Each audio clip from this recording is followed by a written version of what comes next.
I want to welcome World Affairs analyst Dan Perry in Tel Aviv. He is the former Associated Press chief editor for the Middle East, Europe, and Africa. Dan, before we just get into some of the details, it was just interesting. I was just speaking with our reporter in Jerusalem, and just as we were finishing, the sirens went. So I don't know what you make of that, saying that they're the first sirens that he's heard in about a week. I would expect that these would be missiles coming from the Houthis in Yemen, who are the last force standing that continues to fire at Israel. And I would note that Israel wiped out pretty much half of the Houthis' government about 10 days ago, including their prime minister in another airstrike. And they're not cowed. So that sort of shows you how sometimes the idea that terrorist organizations are going to be rational and their leaders will fear for their lives and that can create pressure on them to do what you would like them to do doesn't work out exactly as one might expect.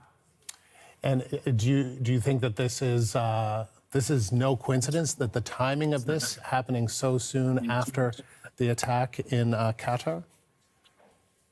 I mean, I would think not.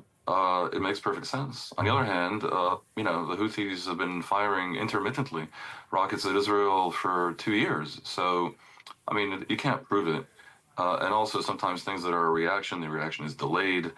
But it's basically part and parcel of the continuing regional conflict that Israel clearly at this point is fed up with and is willing to take extreme measures to bring to an end. And what do you think that, let's get back to the attack that Israel launched today on Doha, on the Hamas leadership in Doha. What do you make of that in terms of the potential risks and rewards of this Israeli strike? Well, the risk is that the opposite occurs from what they hope. They're clearly hoping that if they kill all or most of the leadership outside of Gaza, that will lead to a speedy collapse of the remaining command and control, and Hamas will basically agree to Israel's terms. But the opposite could occur, especially if the attack fails and they end up not having killed all of them or only some of them. It's conceivable that it will stiffen their necks. And for Israel, the big risk primarily is actions taken in revenge against the hostages, of whom about 20 are still believed to be alive. So hostage families already have said today that this kind of attack, this kind of aggression, risks the lives of their loved ones. That's the risk. The reward is that indeed this focuses the minds of enough people, not just in Hamas, but also Hamas's patrons in Qatar, to bring about what Israel wants. And really, I hear you with your previous reporter speaking of negotiations.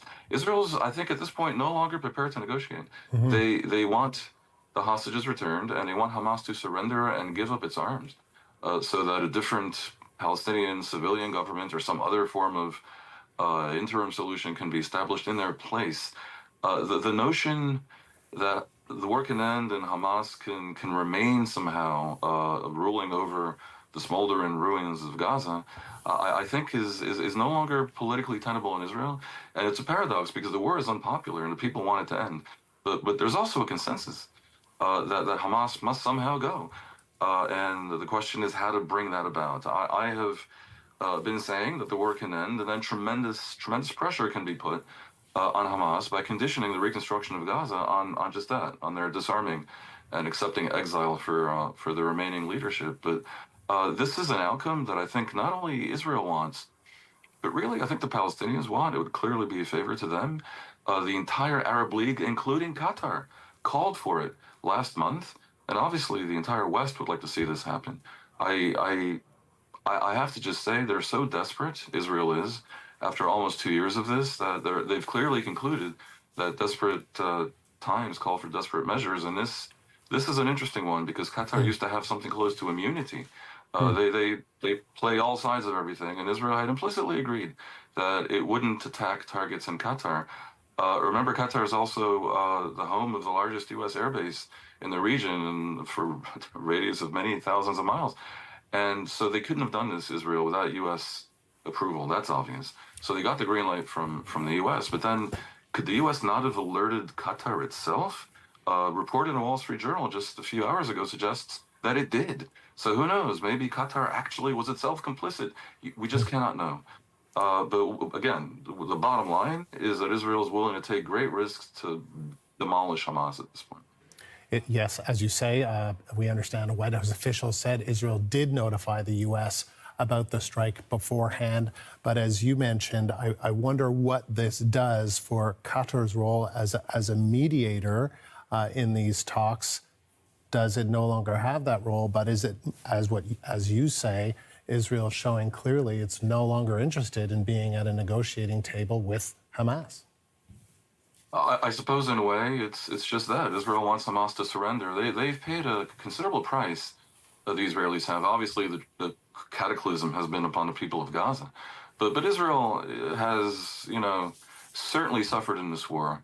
Almost 1,000 soldiers killed on top of the 1,200 people massacred by Hamas when Hamas started the war on October 7th, 2023. All kinds of reputational damage, being accused of genocide and of purposely creating a famine, and all of that is very well known. They want it over, and they want Hamas to surrender. And if you think about it, how incredible is that Hamas refuses to surrender after what has happened in Gaza? I can hardly think of another government. Even the World War II, the Japanese and the Germans eventually surrendered. It sort of looks like Hamas is willing to go down fighting with, and sacrifice the lives of every Palestinian, and that shows you the degree of fanaticism that we're dealing with. All I can say is, Qatar probably, I think, eventually will look the other way and return to a mediation role if one is desired or possible. I have to think. Because their DNA is not to walk away from anyone. They want to be everyone's friend, and hedge their bets, and be nice to everyone. They're hosts of the World Cup, and they allowed Israelis in, journalists and fans and whatnot. It's a complex story, the story of Qatar. So my guess is it's overcomable. But is there any negotiation to be had anymore? I mean, if indeed all of the Hamas leadership was killed, you wouldn't even know who to call. And you'd be back, I suppose, with Hamas to where you were in the early days when there were a bunch of criminal and terrorist gangs in the West Bank and Gaza. They, over the past 20 years, with all the money coming in and the government function that they played in Gaza after having done a military coup essentially against the Palestinian Authority in 2007, over that time, they've graduated from criminal gangs to a terrorist militia to an actual state army, which is what invaded Israel on October 7th. It really does look like they've been brought back about 20 years, and the risk there is they have no leadership and no command and control and no hierarchy to speak of anymore, and then Israel's really in a pickle. Although I suppose if they're degraded enough, then perhaps the Palestinian Authority, with the help of Israel and maybe Arab troops even, can somehow reestablish itself in Gaza. But for that, Israel has to agree, and that's a whole separate issue. Israel's right-wing government demonizes the PA and claims ridiculously that the PA is as bad as Hamas. Dan, interesting to get your insight. Thank you.